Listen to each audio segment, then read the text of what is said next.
Waalaikumsalam warahmatullahi wabarakatuh. Kami dari mahasiswa UT Prodi PGSD mata kuliah Literasi Kepramukaan, dosen Ibu Ani Latifatul Nabila SPD ingin mewawancarai Ibu Kepala Sekolah dan pembina pramuka mengenai observasi pramuka. Apakah bersedia? Insya Allah bersedia. Terima kasih juga untuk kedatangannya. Mudah-mudahan lancar kuliahnya, mendapatkan nilai yang baik.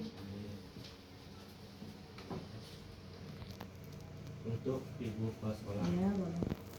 bagaimana susunan kepengurusan gugus depan pramuka di Sekolah SD Negeri 3 Banjar Tahayu? Alhamdulillah, susunan kepengurusan di SD 3 Banjar Tahayu sudah terbentuk. Di sini sudah terbentuk di mana ada untuk pembina yang kelas bawah yaitu siaga, dan ada yang di kelas atas.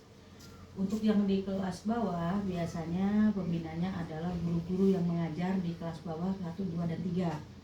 Dan untuk pembina yang di kelas atas itu ya guru-guru atau wali yang ada di kelas atas 4, 5, dan 6.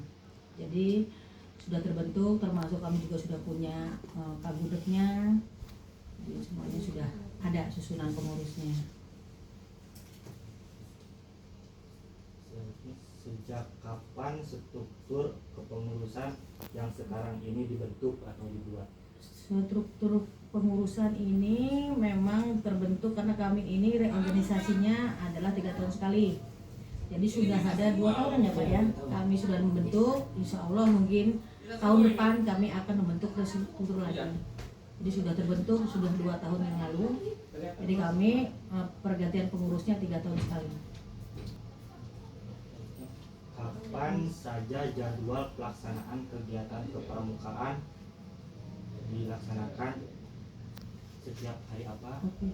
Untuk SD 3 Banjar Tahayu, kami rutin melaksanakan pramuka setiap hari Jumat setelah pembelajaran pagi. Jadi mulai jam 9 hari Sabtu sampai dengan jam 11. Karena kalau sudah lewat jam 11 cuaca sudah panas, anak-anak juga sudah lelah. Apakah ada jadwal kegiatan non rutin atau tahunan? Jika ada, kapan biasanya dilaksanakan? Ya. Kalau untuk tahunan kami ada. Kebetulan di SD 3 Banjar Tahayu ini kami mengadakan seperti kemarin pramuka. Jadi ada percusami atau persami. Kita lihat situasinya. Jadi kami adakan perkemahan di sekolah kami. Itu kami mengundang kemarin itu Pak Camat, Pak Lurah, termasuk dari lintas sektoral. Ada kemarin dari Ketua PGRI, Ketua Keluaran dan sebagainya. Hadir untuk Puskes juga. Jadi hadir untuk mendukung kita atau mensupport kegiatan yang ada di SD 3 Banjar Tahayu. Dan insya Allah akan berlanjut di tahun-tahun berikutnya. Materi atau kegiatan apa saja yang rutin diberikan kepada anggota pramuka siaga atau penggalang setiap minggunya? Kalau untuk materi untuk penggalang itu biasanya kita setiap minggu sudah ada jadwalnya, dari mulai contohnya minggu ini kita melaksanakan PBB sudah 2 minggu, dan di minggu ketiga atau keempat biasanya dilaksanakan pengisian SKU dan dilanjut lagi seperti tali temali, terus sandi dan sebagainya. Itu setiap minggu kita sudah ada jadwalnya, kegiatannya masing-masing. Kalau untuk siaga sama seperti itu, sudah dijadwalkan. Sudah ada jadwal. Sarana dan prasarana apa saja yang dimiliki dan digunakan untuk mendukung kegiatan kepramukaan di SD Negeri 3 Banjar Tahayu ini? Sarana prasarana kita alhamdulillah di SD Negeri 3 Banjar Tahayu cukup lengkap, cukup memadai. Dari mulai tali temali, tongkat, terus bendera regus cukup lengkap. Kemudian seperti untuk kemah, pelaksanaan kemah kita ada tenda dum, terus parasut juga ada.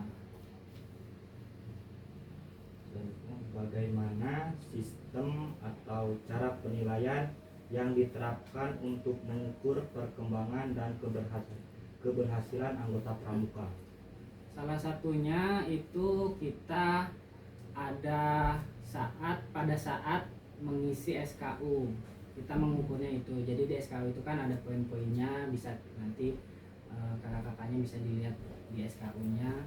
Jadi ketika sudah materi, misalnya tadi tali temali atau PBB, kita ditesnya di saat pengisian SKU. Jadi dites setelah kita kasih materi, kita praktek apakah adik-adik kita ini, misalnya adik-adik penggalang ini, ketika sudah dikasih materi dan dicontohkan, kemudian dibahas 1 atau 2 minggu. Nah, ketika pengetesan di situ bisa kita lihat yang kalau yang sudah paham, berarti contohnya kita belajar tali simpul, beberapa simpul. Nah, nanti kita tes satu-satu per regu atau per kelompok.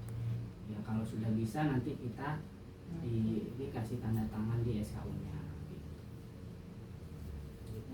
Faktor-faktor apa saja yang menjadi kriteria penilaian utama bagi anggota pramuka?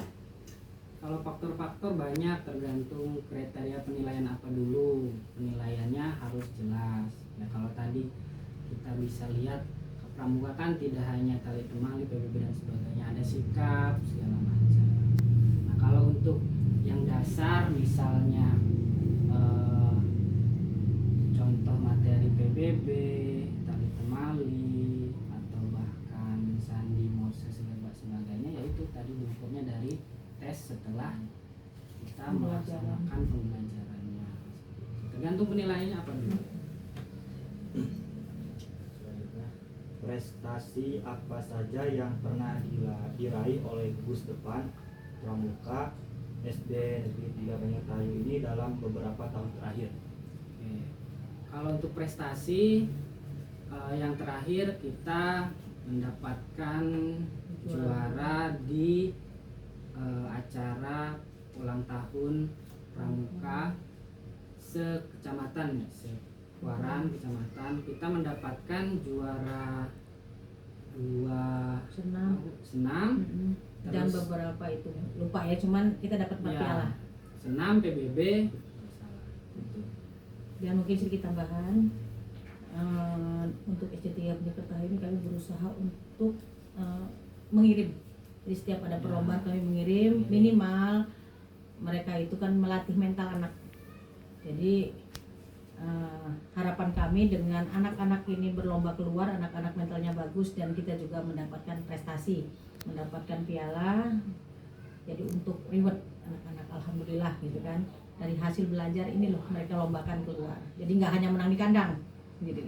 Itu maksud kami. Jadi mohon doanya, mudah-mudahan SC3 tambah maju, tambah sukses bersama dengan guru-guru yang lain. Terakhir, Ya.